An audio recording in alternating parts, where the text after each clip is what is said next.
नाही हे जे काही चाललंय की नाही हे भाऊंना सांगितल्याशिवाय राहणार नाही.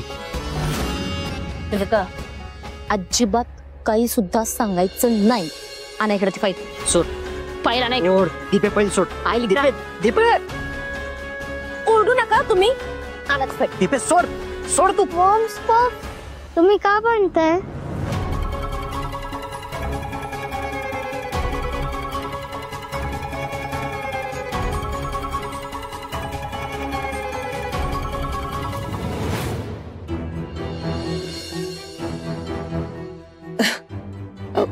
काय ग?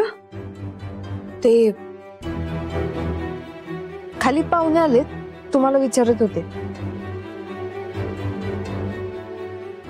आले का पाहुणे? बरं त्यांना सांग मी आलेच म्हणून. जा.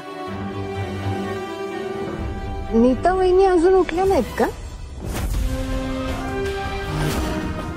नीता नीता तिला जरा बरं वाटत नाहीये, झोपली ती. अचानक काय झालं? बघू का मी? अगं सॉरी. सावी 3 मुलांना जन्म दिलाय मी. तिला नेमका काय त्रास होतोय हे तुझ्यापेक्षा जास्त मला नाही का कळणार? मी आहे इथे. जा पाहुण्यांना सांग लगेच येते. जा.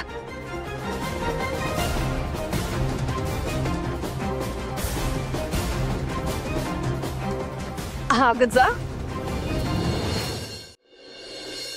अगं जा.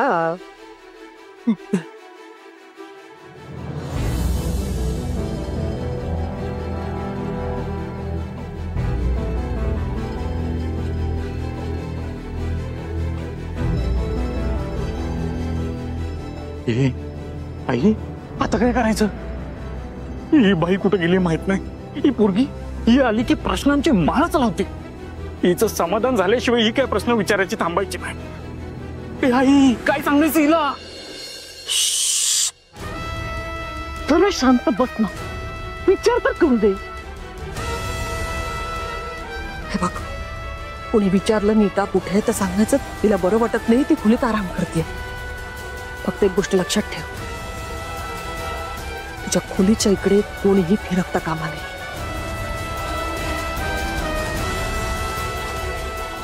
बाकी फक्त पूजा होऊ दे. तुझी बायको कुठे गेले तिला बरोबर शोधून काढते मी.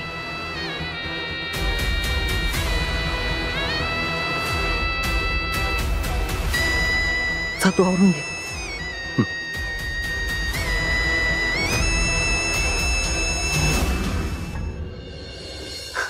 अथर्व कुठला बाळा?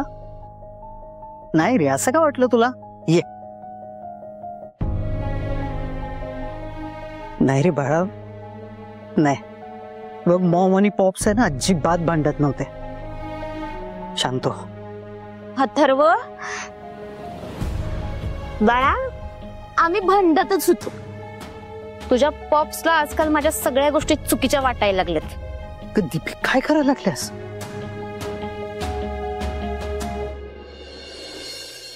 अथर्व चला ब्रश करून घ्या मस्त पैकी, हा नाहीतर लेट होईल परत. हा चला. कशाला? त्याला पण कळू दे की त्याचा बाप काहीच करत नाही.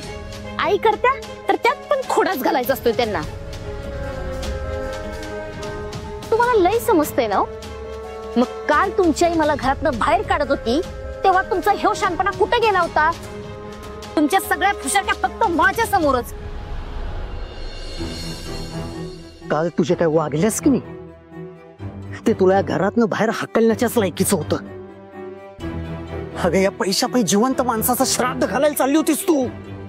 अहो कुठल्या जिवंत माणसाचं? हा बाबा जिवंत आहे याचा काही पुरावा आहे का तुमच्याकडं? आणि जर का जिवंत असतील ना तर आता त्यांना आपली काहीच पडली नसेल.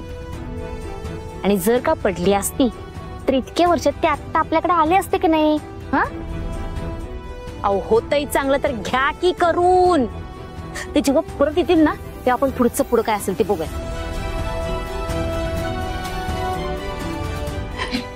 दीप तुझ्या बरोबर काय बोलण्यात की नाही अर्थच नाहीये.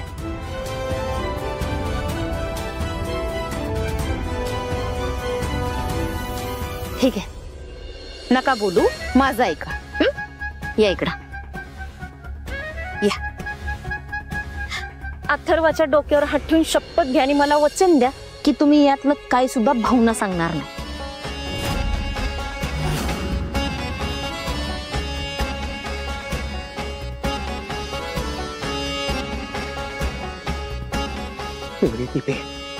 मी असली शब्द वचन काय खाणार नाही, एकदाच सांगून ठेवतोय. आणि हे जे सगळं काय चाललंय की नाही तुझं, हे भाऊंना कळल्याशिवाय राहणार नाही, लक्षात ठेव. तुम्हाला लय पुळक आहे ना भाऊंचं.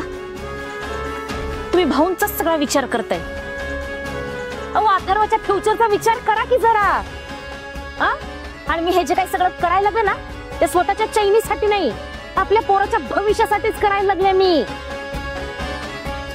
आणि तुमची ती लाडकी बहीण भाऊंच्या तत्वांच्या टिमक्या वाजवत होती ना, त्याच तत्वांना काळा फसून तिकडं ऐश्वर्यात जगायला लागले ती. अरे तिचं कशाला सांगायला लागल्यास, तू काय वागायला लागल्यास की नाही ते बघ आधी.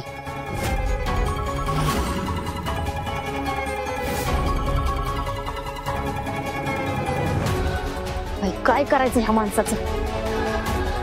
अहो, मी जे काही करते ना ते सगळं अथर्वासाठी करते. शिरताय का तुमच्या डोक्यात?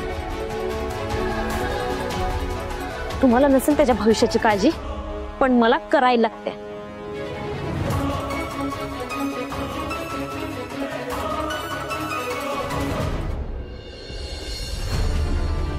नेमका काय विषय?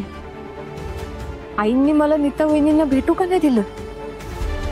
सावी, बरं झालं बाई तू आलीस. चल, पाहिली ना केवढी गडबड आहे. अजून सगळ्यांना सरबताचे ग्लास द्यायचे आहेत. थोडी मदत कर ग मला. सगळी पाहुणे मंडळी आली आहेत आणि अजून कामं राहिली आहेत बघवायची. ये ये पटकन ये. सावी, ये ना अगं, ये.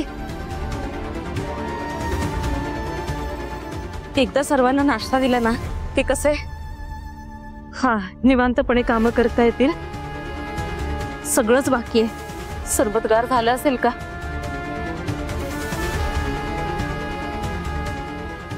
तू आहेस म्हणून मलाही बरं पडतं बघ.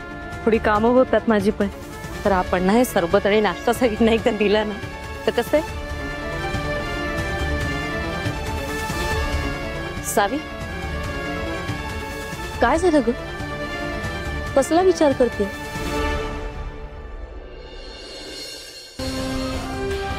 वहिनी, मला वाटतंय की काहीतरी गडबडी नीता वहिनींच्या बाबतीत. नीता वहिनींच्या बाबतीत काय? मला गॉसिप करायला वेळ मिळतोय म्हणजे घरातली सगळी कामं आटोपली वाटतं.